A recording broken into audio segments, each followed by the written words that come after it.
魚の視力ですね。0.1 度です。で、色の感覚、これも非常に曖昧です。水の流れ、ここになんか障害物がある。これ全部目ではなくて振動で圧力が変わるんですよ。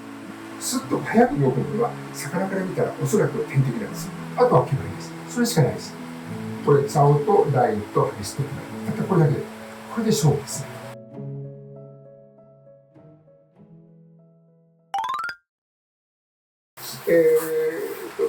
さっきですね、ルアーの方々がいますけれども、メンバーですけれども、やはりせっかくですね、天からやってる人が多いので、この機会に天からやっていただきたいと思っています。で、私もルアーはですね、実は昔はやってたんですよ。で、ペルのルアーもやったし、ブラックバスもやったし、海のルアーもやったし、やってきてます。ですから、多少はルアーのことは分かりますが、皆さんはね、天からのことはほとんど分からないと思います。なので、こういう釣りですよということを紹介をしていきたいと思います。やはり、これはですね、全くルアーでの考え方が違っています。で、そこのところだけですね、ちょっと話をごめんなさい、させていただきます。ここの大事なところですね、この警備を知りましょうということです。まず一つは魚の視力ですね。フォーカス。これは、0.1 度です。視力値で言ったら、0.1。でも0.1以下というのは私が0.06なんですよ。だから、全くのピンボケなんですよ。皆さんの顔が、広末涼子さんですかね。なんか頭捕まってますね。これが決まってでしょ。もう涼子さんです。最近事故やりましたね、みたいなね。大丈夫ですかみたいな。それぐらいしか見えないんですよ、私。本当にわからないです。ただこれ黒いなとかね、なんか、目だろうなぐらいしか本当にわかりません。それぐらいの視力なんですよ。で、おそらく魚もですね、もうピンボケです。間違いなく。これはですね、私もね、ご存知のように、目の研究で、間もやってきたんで、当然魚の目のこともいろいろと研究を推理しています。そうすると、本当にピンボケなんです。ということは、細かいところが見えないんですよ。見えない。で、おそらくこうシルエットのようなものでやっている。で、色の感覚、これも非常に曖昧です。我々はですね、三色覚といって RGB です。この RGB の細胞が目の中にあって、それで色を作り出す。これ RGB です。ところがですね、魚は日本式覚なんです。RGB の、感覚する細胞が目の中にあります。あるけれども、もう一つは紫外線を感覚する細胞があるんですよ。で、我々は紫外線は見えません。で、これをちゃんと紫外線は降り注いでるんですよ、ここ。でも、色としては分からない。でも、魚が色として分かる。これ、イオン色覚です。イオン色覚のは、我々の三色覚は想像できないです。よく、ほら、ルアーなんかでも、ゲームラのね、あれをやると、ほら、こうなるでしょう。ほら、ライト当てると、ほら、こういうふうに紫に見えるでしょう。でも、この紫に見えてるのは、我々の三色覚が見てるんですよ。ここがみんな間違っちゃって、そうでしょ。だって三色覚で見えてるからこう見えてる。でも魚がどう見えてるかは全く分からない。そういうふうに考えてください。で、その感覚的には非常に色の感覚が曖昧ですね。で、なぜかというと、私たちの脳というのはこの 1400g あるんですよ。個人差ありますけど、大体1400、成人がね、1400やる。で、この世界で、この脳で素晴らしい世界が見えている。色もそう。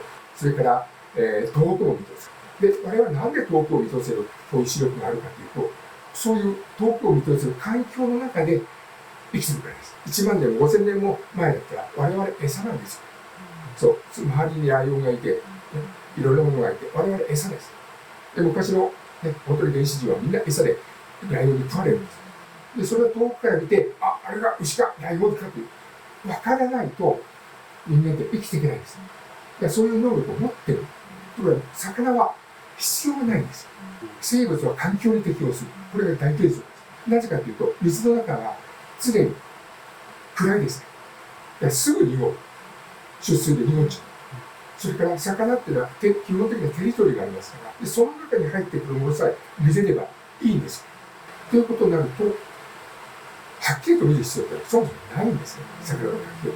だからもうはっきりと見えないんだということの前提で、毛針を考えたり、する必要がある。それから魚の視野ですね。で、非常に視野を、広い視野を持っています。で、これはですね、戦略的に私たちはこう目が前方についています。物の距離感が非常に正確に取れる。魚はですね、もうそうだけど、この辺です。こう。ということは、その目を外につけると、視野がすごく広くなる。私たちが見えるのは、後ろ見えません。で、それは完全に目が前についてる。ところが、ここにつけると、ほとんど後ろ。まだ270度って言われています。ここまで全部、上もわかります。上が後ろもわかる。これだけの視野を持っている。これは何でかというと、レーダーなんですよ。レーダーを張り巡らせる。こんな広いレーダーを。で、それでじゃあ、レーダーは何かというと、動くものを考える。虫が来た、餌が来た、あるいは何か鳥が来た。こういう感覚。これ広いレーダーで、あ、なんか来た。これが、すっとこう、大きな影が動けば天敵。小さな影が動けば餌。そういうふうな、パッとこう、そういう非常に広い、動くものを発見するデータを魚は持っています。ですから、ゆっくりゆっくりこう立ち上がるとかですね。こういうふうにしていくと、魚の視野の中に、入らないように。で、すっと早く動くものは、魚から見たらおそらく天敵なんです。鳥みたいなスーッとくる。で、我々がこうパッと立ったりすると、そういうふうな動きは魚から見たら天敵です。だからスッとこう見えちゃう。だからそういう感覚を持っているので、できるだけ静かに行きましょうということですね。次はですね、音ですね。音で魚には耳がないんですよね。耳がないんですよ。魚に耳ついてたら魚がいないんですよね。これで耳がなくって、結局、その代わり振動センサーというのがあるんですね。振動センサーがこの中に入って、この、ありますよね、この矢印のところに出てて、西目があこの体の動きがそうそう、特にタイなんか分かりますよ。アジとかこう、あれ全部振動センサーです。結局、水の中をこう泳ぎますよね。そうすると、水の流れとか、ここになんか障害物がある。これ全部目ではなくて振動で圧力が変わるんですよ。ギューッとずっと圧力。例えば、水族館とかね、なんか魚って絶対ぶつからないですよ。わーっとここシュッと。で、こういった時に圧力がここで変わってるので、ここに物があるってことが分かるんですよ。だから目が見えない、もう目が真っ白になった魚とか必ずこうやって。避けて。それがこの振動センサー。で、魚の音は聞こえません。そのから振動を感覚で。水の中をバーッと歩くと、これ音がガーッと伝わるんですね。で、音の電波ってすごく速くて、遠距離まで行きますよね。水中の音で。だから、それで、すぐこう感じられる。あるいは石をこうガチャガチャって、石をドーンって、それが全部魚に伝わっているので、できるだけこう静かに歩く。水の中をできるだけ避けて歩く。あるいは、できるだけ遠くから音をさせないように静かに歩く。そういうふうなことがですね、大事なんですね。経理業の達成ですと、魚の体温は、ご存知のように変温です。ですから、水温と同じになっちゃうんですね。水温5度だったら、魚の体温も5度になります。ですから、魚が達成するのは、大体、12度から14度ぐらい。これで、雨雲岩のも大体発生してます。で、18度から20度ぐらいだと、これは魚にとってものすごく苦しいです。もう圧迫して、我々で言ったら40度、いや、今日は40度かよ、みたいな感じですね。そういう中でやるからものすごく苦しいです。水温によって魚たちの活動が規制されている。ですから常に今何度だろうっていうのを見る必要があります。今日今水温に、今10度だな。でも10度がちょっと経って、日が経ってきて11度になったら活性する。そういうちょっとした水温変化です。これによって魚の動きっていうのは全く違う。ここに書いてあるのはあくまでも標準的なもの。でも常に冷たいところにいる魚。常に9度とか10度の水温の中にいる魚もいるんですよ。そういう魚にとってみると、1度があっただけでものすごく活性する。だから絶対的なものではないですね。魚が住んでいる環境に対してプラスマイナスどうなっていくということだというふうに思っています。毛刈りですね。今日、今、ちょっと見ていただけますか、毛刈りを。もう、天下の人はね、もう、ご存知で、あえて言うまでもないんですが、見ていただくと、こんな毛刈りですよ。本当にこれは私の巻いてるのはバーコードステルスと呼びます。バーコードステルスケバリ、バーコードステルスというケバリの名称をつけています。バーコードっていうのはハックルですね。この羽が入ってますよね。羽がある。このハックルのことをパラッと巻いてあるんです。厚く巻いてません。だからパラッと巻いてあるからバーコードです。それから、あとステルスですね。見えないんです。真っ暗で。ほとんど白も使ってますけど、ほとんど見えません。この毛針が6メーター、7メーター先で、さらに水の中に入ったら全く見えないです。だからバーコードステルス毛針という、名称をつけているんですね。見てわかりますように、こんな毛針で釣れます。ルアーの場合は、あれは餌ではないですね。あれはまあ、侵入者か、なんかね、こう、威嚇か。で、そして、追い出すと。それで、手がないから、彼は口でやるしかないから、なんだっけよーって言うとね、なんだっけよー出てくれみたいなことを多分やったりしてるんでしょうね。で、ただ、毛針は完全に餌です。もう餌です。で、餌がこう流れてくる。で、その餌を食うんですが、さっき言ったように、ほとんど見えないので、ぼーっとしか見えない。なんとなく虫っぽければ十分なんです。それ以上にね、重要な、大事な、ものがあるんですね。ですから、そういうことをですね、考えていただくといいなと思います。で、最後ですね、経理用の食べ物があります。で、さっき言ったように、毛針はですね、それに似せてる、餌に似せています。で、水の中を流れる水生昆虫、これヤゴですね。これがほとんどです。それが剥がれて、こう、流れてくる。剥がれるっていうのは、羽化するため。そこからね、石からこう、ピュッと離れて羽化するのがいい。そうすると、これがですね、水の中に流れてくるんですよ。魚が来るだというから、ごちそうが来てるんです。だからそういうヤゴを食っています。ほとんどヤゴです。水生昆虫。で、もう一つはですね、水生昆虫、ヤゴが羽化したですね、影の羽が生えてくる。で、それは当然、パタッと死ぬ。ほぼ1日ぐらい死にます。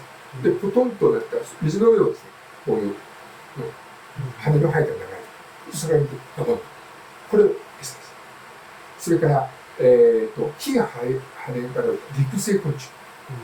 これは特にこれからの季節ですね、特に夏、6月ぐらいからは、この割合が増えてきます。で、例えばアリがこう、葉っぱの中に、雨がパワーッと来て、葉っぱからアリが落ちる。と、水面、アリが流れる。と、魚、アリとか言ってですね、こう、で、こういうふうなアリとか、甲虫ですね、こういう、背中が、キラキラしてる、ああいうのもいっぱいいる。あれを流れてくる、あれを。これを陸生昆虫と言います。でも基本はやっぱり水生昆虫です。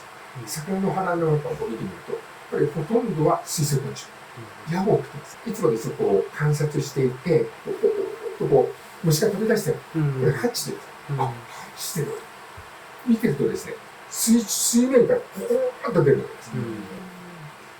それはもちろんこう水の下を流れてきて、羽がこう生え出して、こうなんていうのが流れてきて、水の表面に出て、やっと出て、そこからバーンとこう飛び立ってくる。そういうのもいます。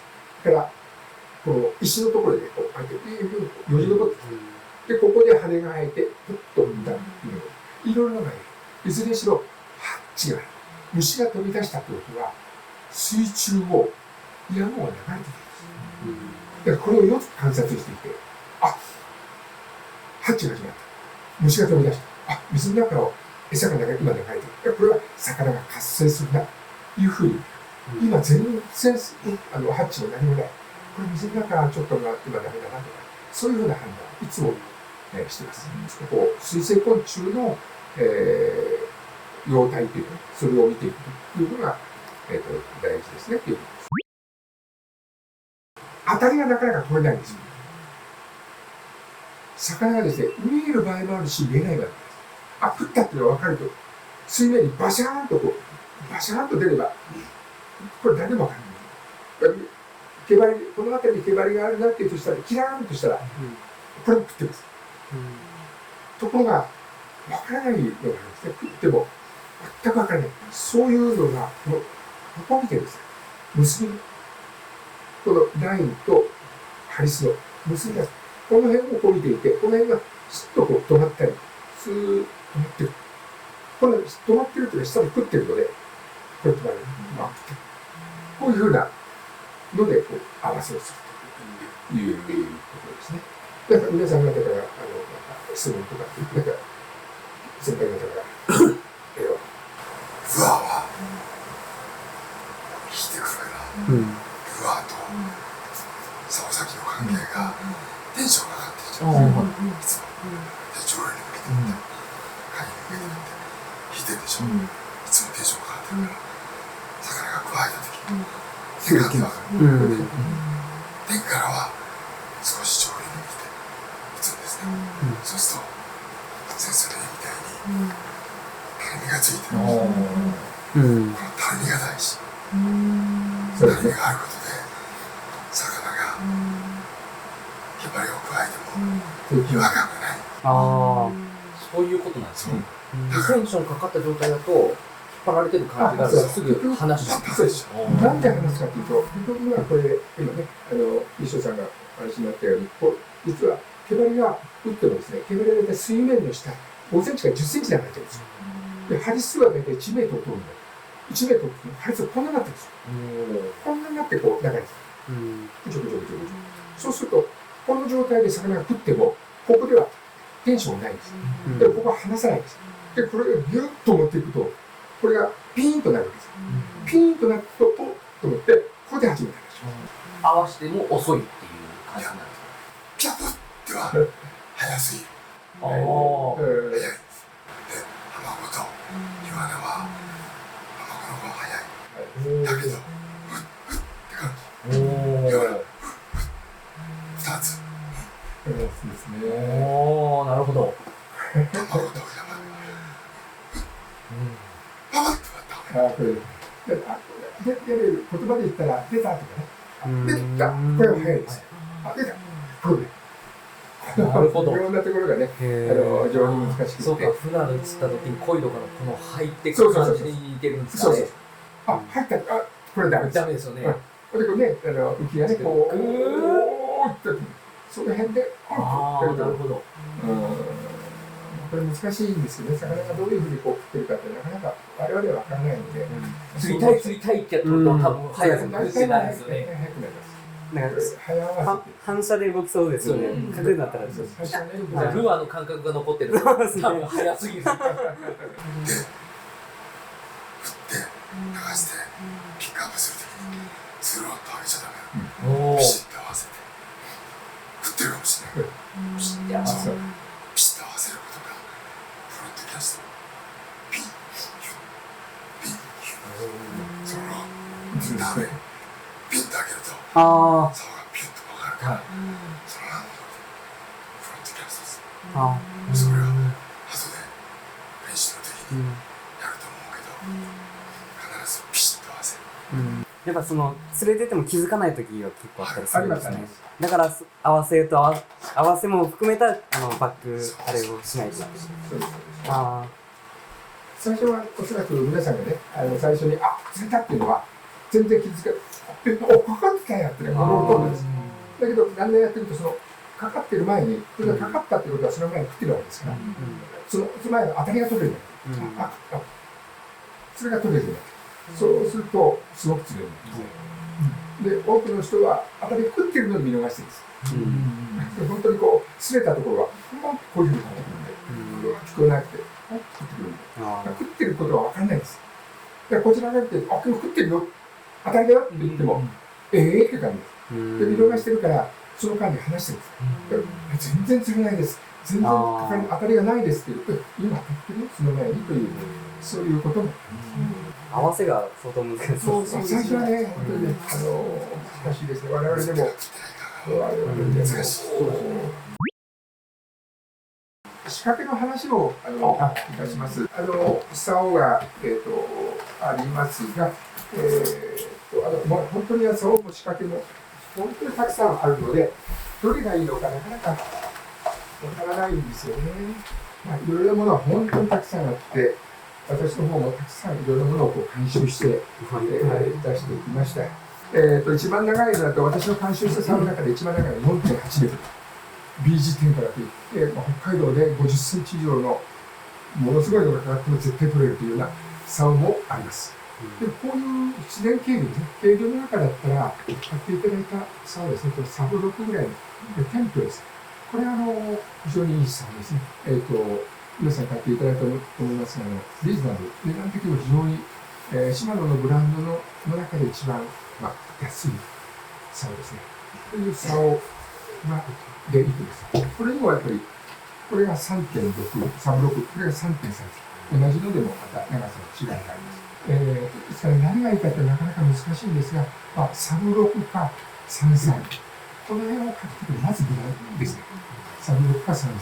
でちょっと広いところでサブ6、ちょっと狭かったら33ぐらいで、竿を使い分けるといいと思います。で、ラインですね。ラインもこれもいっぱいあって、私なんかはこういうのを今、皆さんにお勧めしているのはこういう。これはソフティラインという、藤野ラインから出してるんですよ。こういうふうな非常に視認性の良くて、伸びがある。非常に伸びがある。伸びがあるから合わせ入れが少ないんですよ。もうこれもね、他社から、いろいろな会社からいっぱい出てます。何がいいかって迷っちゃうんですよね。私は初心者の人には、このソフティラインっていうのをお勧めしています。それから、あと、ハリスがあるんですが、ハリスはですね、私は大体こんなところですね。08をほとんど使ってます。08。ルアーで言うと何ポンドですよね。何ポンド ?08 だと3ポンドぐらいですね。3ポンドね。3、4ポンドぐらいですね。そうですね。定価の場合はね、同数でいるので、08一つあればまず大丈夫です。もう、あんまりこう、もっと細くしたらいいかとか、太くしたらいいか、あんまり考えなくて、08一種類でも大丈夫ですね。もちろんね、ナイロンとフロロがあります。ご存知のように、どちらがいいかって言ったら、私は扱いから言ったらフロロの方がいいですね。フロロの方が、扱いが、いろんな意味で扱いやすいので、こちらの方を、フロロの方をお勧めしています。あとは毛針です。それしかないです。これ、竿とラインとハリスと毛針。たったこれだけで。これで勝負ですね。あと、もう一切毛針も基本的には変えません。変えない。だから、もう非常にシンプルで、ある意味迷いがないですね。ルアーだとやっぱりいろいろ色を変えようとか、いろいろ、どれがいいか。ここがいっぱいになるんですよ。そうですね。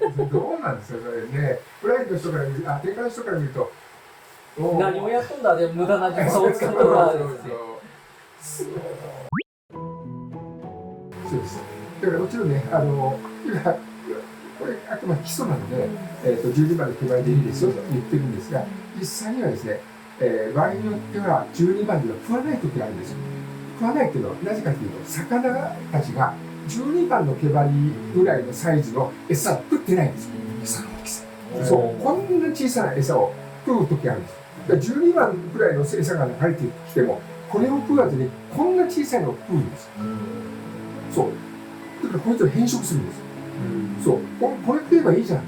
こんな大きいんだから栄養になるんだろうと思って食わなくて、こんなの食ってるんです。絶えず流れてくるサイズで。そうです。それがね、その流れてくる餌っていうのは同じではないんですね。時間帯によって季節によって違うんですよ。それが変わってくるんです。そうするとさっきまでこの針で買ったのに、突然こんな小さい針でないと食わないことが出てくるんです。でそういう時のために、皆さんね、持っていて、16番ぐらいとか、18番でかなり小さいんです。そうすると、今の8番では08では入らないので、愛に通らんですか。なので、もっと細いのを持っていく。する。通すのがまず大変。見えないでしょ。で、我々になってくるとだんだん手が震えるんですから。